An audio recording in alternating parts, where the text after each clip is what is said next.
when the Democratic Party leader and the agent of the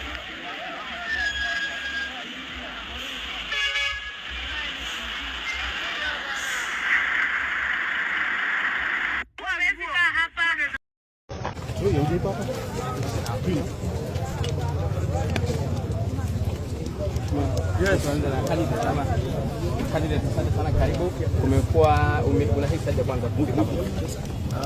Nafurahi sana kufika hapa. Nimeangalia vile mambo inaendelea.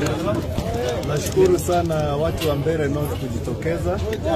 Nashukuru sana, kumekuwa na some incidents kidogo, lakini nashukuru wa security agents wanafanya kazi yao. So mimi nimekuja kama Mkenya, kama mtu wa Mbeere North kupiga kura. Tunasema una audio? Yes. Okay, kumekuwa na hali ya vurugu hapa baina ya viongozi upande wote. Hapo sasa wengine wakisema kuna mtu ambaye alikuwa anachochea watu kupigia kura. Opposition kutoka jana wanasema ama wana madai ya kwamba anasema iko sawa. Kuna mapendeleo ama kuna mambo ya kuridi. Na kawaida mtu akishindwa hivyo ndio wanaongea. Hiyo commotion imeletwa na watu niongeleshe kutoka basi hapa. Mimi supporters wangu wamekuja asubuhi, wameshapiga kura na wameendelea na mambo yao. Okay. Yes. Kuna tumeangalia sajili wapiga kura pale. Yeah.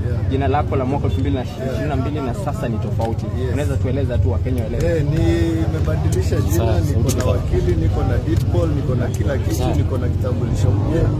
Hayo madai ni ya upuzi tu. Mimi nikisema hiyo ni upuzi.